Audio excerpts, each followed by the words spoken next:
Hello दोस्तों, स्वागत है आप सभी के आपके अपने चैनल पवन स्मार्ट स्टडी पर। तो आज के इस वीडियो में लेकर आए हैं दोस्तों क्लास 10th अर्धवार्षिक परीक्षा 2025, जो कि दोस्तों इस वीडियो में हम लोग देखेंगे साइंस का मोस्ट इम्पोर्टेंट क्वेश्चंस को। ठीक है दोस्तों, जिसका एग्जाम जो है सितंबर मंथ में होने वाला है दोस्तों।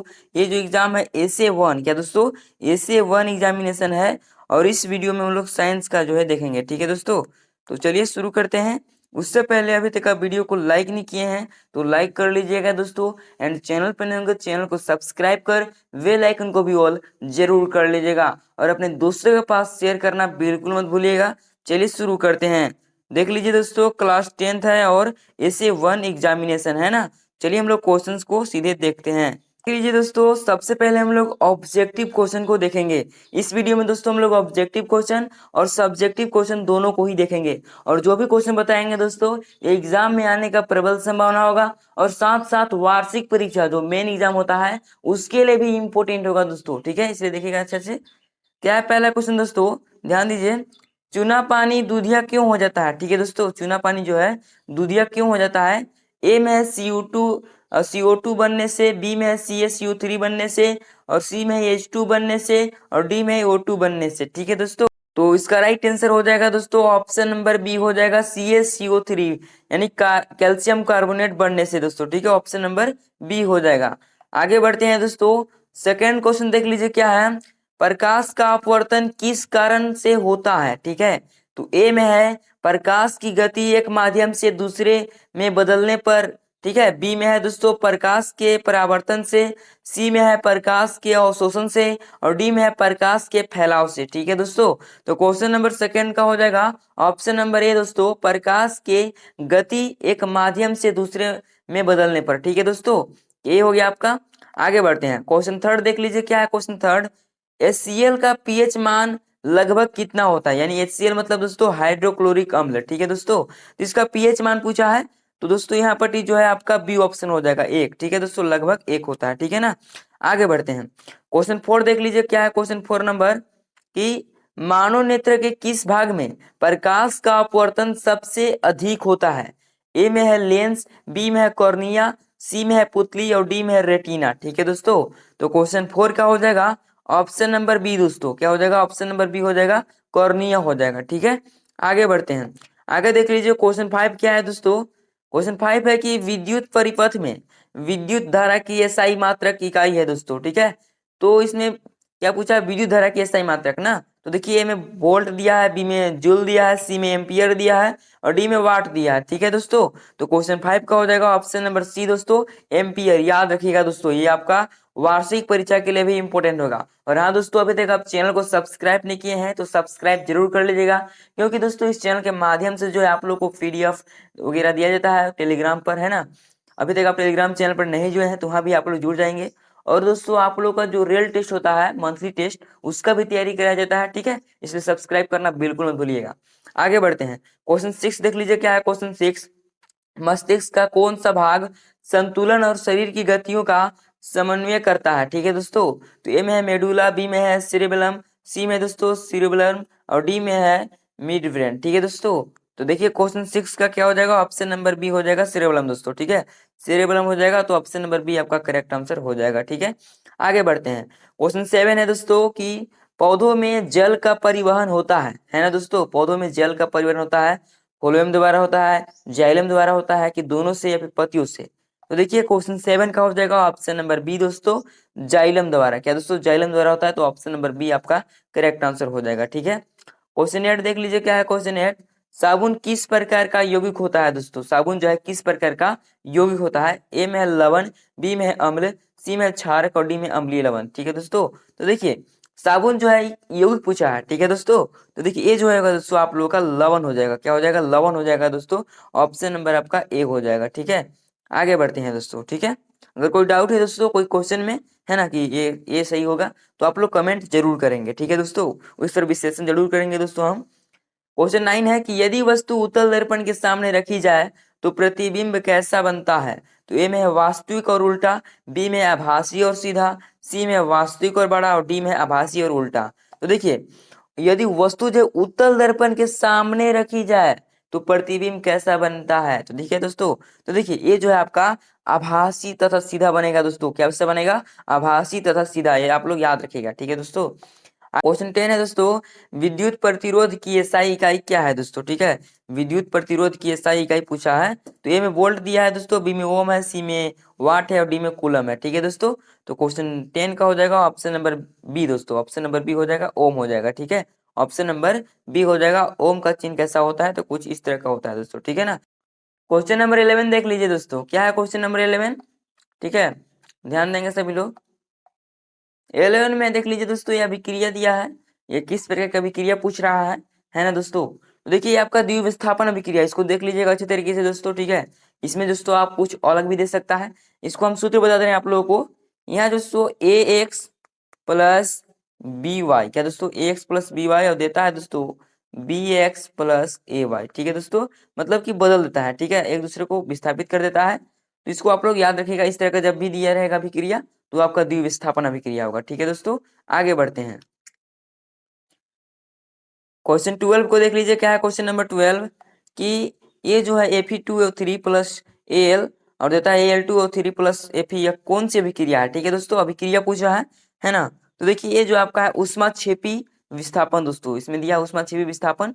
तो देखिए विस्थापन अभिक्रिया दिया है ना, तो यही आपका हो जाएगा, ऑप्शन नंबर बी हो जाएगा, ठीक है दोस्तों। ये हो गया आपका। ये देख लीजिए दोस्तों क्वेश्चन नंबर 13, क्या है क्वेश्चन नंबर 13? मनुष्य के मस्तिष्क का कौन सा भाग संतुलन तथा आसन को नियंत्रित करता है? ठीक है दोस्तों। तो देखिए इसमें दिया है सेरिबेलम, बी में सेरिबेलम और सी में मेडुला ऑब्लोंगटा और डी में पोन्स, ठीक है दोस्तों। तो ये क्वेश्चन पहले भी कर दिए हैं, ऐसे इसका आंसर जो है सेरिबेलम हो जाएगा, ऑप्शन नंबर बी आपका करेक्ट आंसर हो जाएगा, ठीक है दोस्तों। आगे देख लीजिए क्वेश्चन 14 क्या है आपका?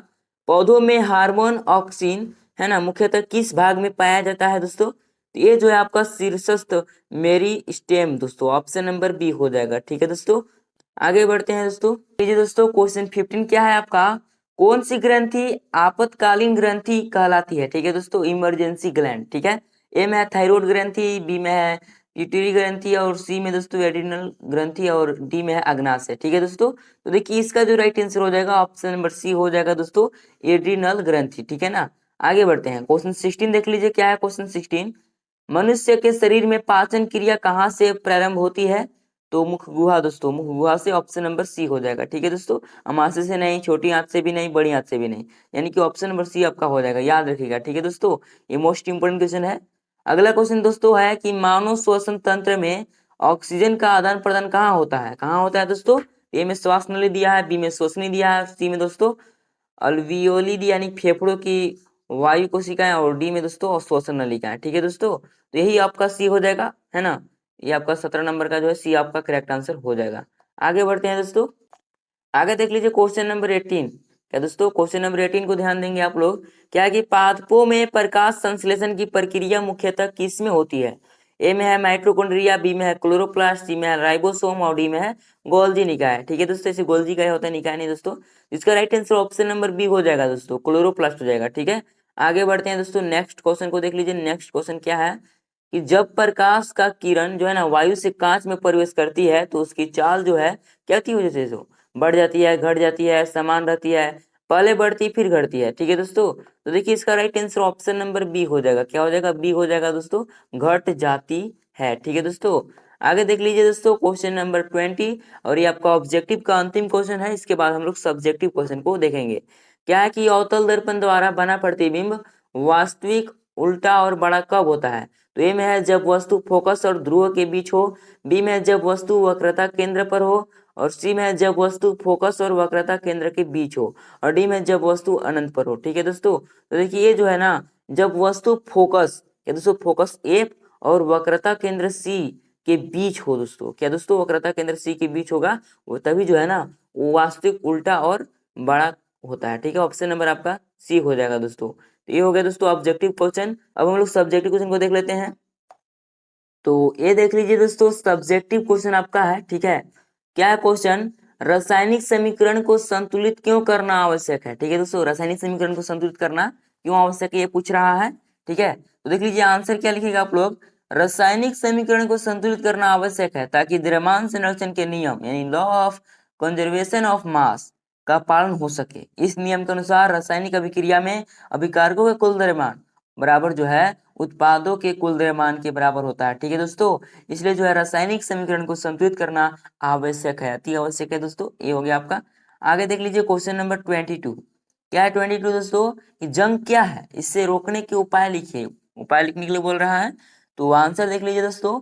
लोहे की सतह पर नमी और ऑक्सीजन की उपस्थिति में जो है ना लाल भूरे रंग का परत बनना जंग कहलाता है, जंग लगना कहलाता है। ठीक है दोस्तों, ये हो गया आप लोगों का। अब इसका उपाय देख लीजिए दोस्तों, है ना, इसे रोकने के लिए जो है उपाय क्या क्या हो सकता है। तो पहला आप लोग कर सकते हैं तेल या ग्रीस लगाना, बी में पेंट करना, सी में है गैल्वेनाइजेशन और डी में दोस्तों स्टेनलेस स्टील का उपयोग। ठीक है दोस्तों, तो ये आप लोग उपयोग को लिख लीजिएगा, उपाय यही आप लोग का है। ठीक है दोस्तों, आगे बढ़ते हैं दोस्तों। आगे देख लीजिए क्वेश्चन नंबर 23। क्या दोस्तों 23 है आपका है कि अम्ल और क्षारक में अंतर लिखिए। क्या दोस्तों इसमें करना क्या है आप लोगों को, अम्ल और क्षारक में जो है अंतर लिखना है। तो देख लीजिए अम्ल और क्षारक में अंतर, दो बिंदु दोस्तों। तो पहला अम्ल देख लीजिए खट्टे स्वाद के होते हैं और नीले लिटमस को लाल कर देते हैं, और इसमें देख लीजिए क्षारक जो है कड़वे स्वाद के होते हैं और लाल लिटमस को नीला कर देते हैं। ठीक है दोस्तों, तो ये आपका जो है अम्ल और क्षारक में अंतर हो गया। ठीक है दोस्तों, ये जो क्वेश्चन है आपका 2 मार्क्स का है दोस्तों, अति लघु उत्तरीय प्रश्न है आपका है। ठीक है दोस्तों, आगे बढ़ते हैं। 24 देख लीजिए। क्या है 24 कि प्रकाश के परावर्तन के 2 नियम लिखिए। क्या दोस्तों प्रकाश के परावर्तन के जो है 2 नियम को लिखना है, कौन कौन से हैं। तो पहले आप लोग आंसर में लिख लीजिएगा कि प्रकाश के परावर्तन के 2 नियम निम्नलिखित है। ठीक है दोस्तों, इससे क्या होता है, जो चेक करेंगे ना उनको थोड़ा सा आकर्षण लगेगा। ठीक है दोस्तों, कि अच्छे तरीके से लिखा हुआ है, तो इसलिए लिख लीजिएगा दोस्तों। और पहला पॉइंट में आप लोग लिख लीजिएगा प्रकाश के परावर्तन के नियम क्या है, यही है कि आपतित किरण, परावर्तित किरण और अभिलंब एक ही समतल में होते हैं या फिर तल में होते हैं। ठीक है दोस्तों, और देख लीजिए आगे है कि आपतन कोण जो है परावर्तन कोण होता है दोस्तों, यानी बराबर दोनों होता है। ठीक है, यानी कोण आई बराबर जो है कोण आर हमेशा होता है, ये बात आप लोग ध्यान रखिएगा। ठीक है दोस्तों, ये हो गया आप लोगों का। आगे देख लीजिए दोस्तों, इसमें ऐसे भी आप लोग इसको कर सकते हैं, जैसे कि चित्र है, आप लोग इसमें चित्र ही बना सकते हैं दोस्तों। ये दोनों लिखने के बाद इस तरह से, है ना, ये देखिए आता है जो आपतित किरण ये जो है वापस लौटता है, या परावर्तित किरण हो गया। और जो बीच में होता है दोस्तों ये आपका अभिलंब हो गया, है ना, ये बीच में जो है आपका अभिलंब होता है। और दोस्तों इसको जो क्या बोलते हैं, इसको परावर्तक सतह बोलते हैं और इसको आपतन बिंदु बोलते हैं। ठीक है दोस्तों, तो नाम भी दे दीजिएगा। ठीक है, फुल मार्क्स आपको मिल जाएगा। ये भी आपका 2 मार्क्स का क्वेश्चन है दोस्तों। तो ये हो गया दोस्तों। आगे देख लीजिए, तीन अंक वाले प्रश्न है दोस्तों। ठीक है, जो 3 मार्क्स का रहता है उसको देख लीजिए। क्या है क्वेश्चन कि हाइड्रोक्लोरिक अम्ल और सोडियम हाइड्रोक्साइड के बीच अभिक्रिया का संतुलित समीकरण लिखिए, इस अभिक्रिया का प्रकार भी बताइए। ठीक है दोस्तों, तो देख लीजिए आंसर, हाइड्रोक्लोरिक अम्ल और सोडियम हाइड्रोक्साइड के बीच अभिक्रिया, तो संतुलित समीकरण इसको भी करना है दोस्तों। देख लीजिए HCl यानी हाइड्रोक्लोरिक अम्ल हो गया, NOH यानी कि सोडियम हाइड्रोक्साइड हो गया, और इसमें अभिक्रिया करने के लिए बोला है तो NaCl होगा और H2O होगा दोस्तों। ठीक है, NaCl प्लस में H2O दोस्तों। ठीक है, ये आपका संतुलित है या नहीं है, चेक कैसे करेंगे। तो देख लीजिए इधर जो है आपका हाइड्रोजन कितना है, एक यहाँ हो गया, एक यहाँ हो गया दोस्तों, 2 हो गया। तो देख लीजिए 2 यहाँ पड़ी है। ठीक है, फिर देख लीजिए इसमें क्लोरीन को देख लीजिए, Cl देख लीजिए इधर भी एक है, इधर भी एक है, बराबर है दोस्तों। फिर देख लीजिए सोडियम को Na है इधर, फिर देख लीजिए ऑक्सीजन को इधर एक है, इधर भी एक है, यानी कि दोस्तों ये जो है स्वयं संतुलित है, इसको संतुलित करने की कोई आवश्यकता नहीं है दोस्तों, है ना। तो ये आपका संतुलित हो गया समीकरण। अभिक्रिया की प्रकार पूछा है, तो ये दोस्तों आपका उदासीनीकरण अभिक्रिया है। क्यों दोस्तों, क्योंकि ये जो है अम्ल है। क्या दोस्तों, ये आपका अम्ल है और ये दोस्तों आप लोग का क्षारक है। क्या है आपका, क्षारक है। तो आप लोग को पता होगा कि अम्ल और क्षारक जब अभिक्रिया करते हैं तो एक दूसरे के प्रभाव को नष्ट कर देते हैं। इसी प्रक्रम को यानी कि इसी अभिक्रिया को जो है ना हम लोग उदासीनीकरण अभिक्रिया कहते हैं, जो कि दोस्तों लवण तथा जल प्राप्त करता है। ठीक है दोस्तों, ऐसे भी आप कह सकते हैं जो लवण तथा जल देता है। ठीक है दोस्तों, उदासीनीकरण अभिक्रिया हो जाएगा। ठीक है, आगे बढ़ते हैं। अगला क्वेश्चन देख लीजिए। क्या अगला क्वेश्चन, हमारे मस्तिष्क का सेरिबेलम भाग किस प्रकार से कार्य करता है, समझाइए। तो देख लीजिए आंसर है दोस्तों कि यह मस्तिष्क का वह भाग है जो शरीर का संतुलन बनाए रखता है ना। यह मांसपेशियों की गति और गतिविधियों को नियंत्रित करता है। चलना, दौड़ना, साइकिल चलाना आदि में सही संतुलन बनाए रखने में मदद करता है। ठीक है दोस्तों, ये हो गया आप लोगों का। आगे देख लीजिए, अब जो क्वेश्चन है दोस्तों ये 5 अंक वाले प्रश्न है।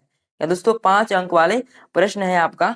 क्या है देख लीजिए 27 नंबर कि मानव नेत्र का चित्र बनाकर उसके मुख्य भागों का नाम लिखिए और किसी 2 भागों का कार्य समझाइए। ठीक है दोस्तों, तो देख लीजिए मानव नेत्र का चित्र, क्या दोस्तों मानव नेत्र का चित्र है ना। तो देख लीजिए दोस्तों इसमें क्या है आप लोगों का, मानव नेत्र का नामांकित चित्र। तो कुछ इस तरह से दोस्तों आप लोग का जो चित्र छाप देना है, आप लोग का दोस्तों किताब में भी है ना, इसको आप लोग अच्छी तरीके से देख लीजिएगा, है ना।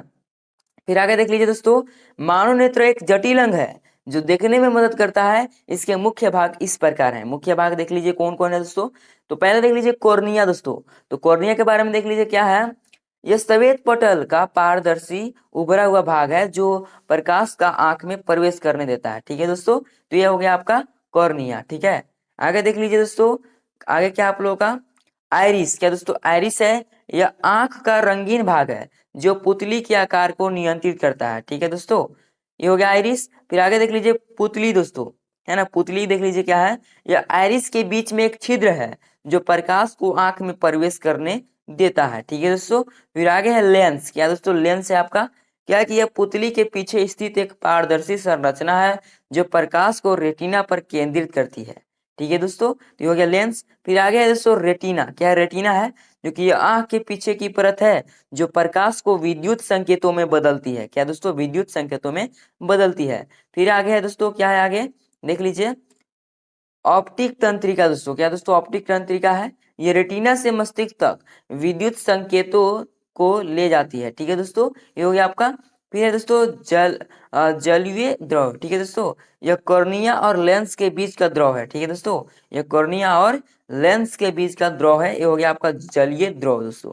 फिर आपका है क्या दोस्तों कचाभ द्रव। क्या दोस्तों कचाभ द्रव है, यह लेंस और रेटिना के बीच का द्रव है। देखिए दोस्तों जिस तरह से आंसर आपको बताए हैं उसी तरह से आंसर आप लोग लिखिएगा। ठीक है दोस्तों, फिर आगे देख लीजिए दो भागों के कार्य बताया है। दो भागों के कार्य भी पूछा था दोस्तों। ठीक है, चलिए इसका भी हम कार्य को देख लेते हैं। देख लीजिए पहला कॉर्निया आपका एक तरह से मान लीजिए है, जो कि कॉर्निया आंख में प्रवेश करने वाले प्रकाश को अपवर्तित करता है जिससे प्रकाश रेटिना पर केंद्रित हो जाता है। यह आंख की बाहरी परत है जो इसे बाहरी क्षति से भी बचाती है। ठीक है दोस्तों, ये हो गया आपका कॉर्निया का कार्य। आगे है आपका आइरिस और पुतली, है ना। देख लीजिए आइरिस आंख का रंगीन भाग है और पुतली के आकार को नियंत्रित करता है। आइरिस मांसपेशियों से बना होता है जो पुतली के आकार को समायोजित करते हैं जिससे आंख में प्रवेश करने वाले प्रकाश की मात्रा नियंत्रित होती है। और दोस्तों क्या है, तेज रोशनी में पुतली छोटी हो जाती है और कम रोशनी में पुतली बड़ी हो जाती है। ठीक है दोस्तों, ये हो गया आपका। आगे देख लीजिए 28 नंबर। क्या है 28 नंबर क्वेश्चन दोस्तों, विद्युत धारा का ऊष्मीय प्रभाव क्या है ना। इसके जो है आपको दो उपयोग उदाहरण सहित बताइए और इससे संबंधित कोई एक जो है ना गतिविधि समझाइए। ठीक है दोस्तों, ये आपका है क्वेश्चन।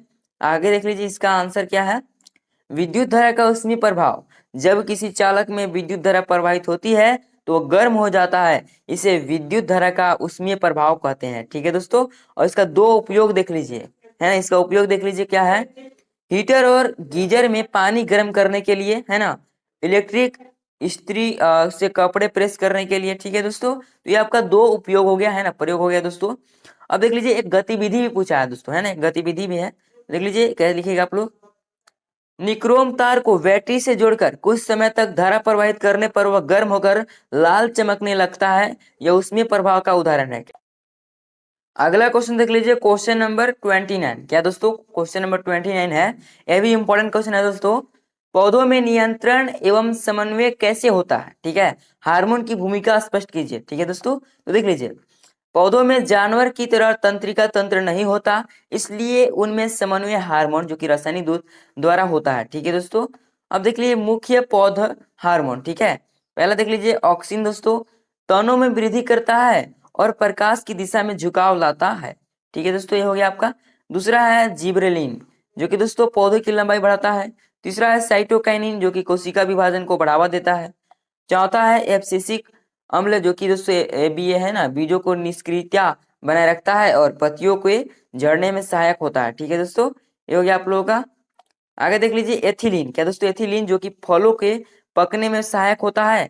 इस प्रकार पौधों में वृद्धि, गति और पर्यावरणीय प्रतिक्रिया हार्मोन द्वारा नियंत्रित और समन्वित होती है। ठीक है दोस्तों, तो दोस्तों इसका आंसर इतना ही होगा। आगे बढ़ते हैं आज का लास्ट क्वेश्चन की तरफ। क्वेश्चन है दोस्तों कि मनुष्य में तंत्रिका तंत्र की संरचना और कार्य समझाइए। ठीक है, देख लीजिए, मनुष्य में नियंत्रण एवं समन्वय तंत्रिका तंत्र और अंतःस्रावी तंत्र द्वारा होता है। ठीक है दोस्तों, देख लीजिए तंत्रिका तंत्र की संरचना। पहला मस्तिष्क देख लीजिए दोस्तों, जो कि मस्तिष्क में अग्र मस्तिष्क होता है, जो कि सोचने, स्मृति, निर्णय एवं इंद्रियों का नियंत्रण। ठीक है, फिर मध्य मस्तिष्क जो कि आंखों और कानों की प्रतिक्रिया।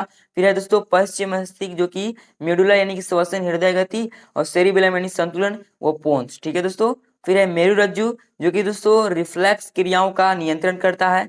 फिर है दोस्तों तंत्रिकाएं, क्या दोस्तों तंत्रिकाएं हैं जो कि दोस्तों संदेशों का आदान प्रदान करती है। ठीक है दोस्तों, और क्या पूछा है इसमें दोस्तों, और पूछा है आपका कि मनुष्य के तंत्रिका तंत्र की संरचना और कार्य समझाइए। ठीक है, चलिए कार्य को देख लेते हैं। तो ये देख लीजिए दोस्तों, कार्य मस्तिष्क का पहले देखेंगे, क्या कि शरीर की सभी गतिविधियों का नियंत्रण करता है। ठीक है, फिर दोस्तों मेरुरज्जु है जो कि त्वरित प्रतिक्रियाओं में सहायक। ठीक है, फिर दोस्तों है क्या है, फिर इंद्रियां, क्या दोस्तों इंद्रियां जो कि मस्तिष्क तक संदेश पहुंचाती है और प्रतिक्रिया वापस लाती है। ठीक है दोस्तों, तो इस प्रकार जो है मनुष्य का तंत्रिका तंत्र शरीर में सभी स्वैच्छिक एवं आंशिक क्रियाओं का समन्वय करता है। ठीक है दोस्तों, तो ये हो गया दोस्तों आपका 20 ऑब्जेक्टिव क्वेश्चन। क्या दोस्तों 20 ऑब्जेक्टिव क्वेश्चन दोस्तों, और हम लोग 10 सब्जेक्टिव क्वेश्चन को देखें, यानी टोटल दोस्तों कितना देखें, 30 मोस्ट सब्जेक्टिव ऑब्जेक्टिव क्वेश्चन को देख लिए दोस्तों। ठीक है, तो दोस्तों इसको जो है अपने दोस्तों के पास शेयर करना बिल्कुल मत भूलिएगा। बाकी दोस्तों कैसी लगी वीडियो, अगर वीडियो पसंद लगी होगी तो वीडियो को लाइक कर लीजिएगा। एंड दोस्तों चैनल पर नए होंगे चैनल को सब्सक्राइब कर बेल आइकन को भी ऑल जरूर कर लीजिएगा। अपने दोस्तों के पास शेयर करना बिल्कुल मत भूलिएगा। चलिए तो मिलते हैं किसी नेक्स्ट वीडियो के साथ, तब तक के लिए जय हिंद जय भारत।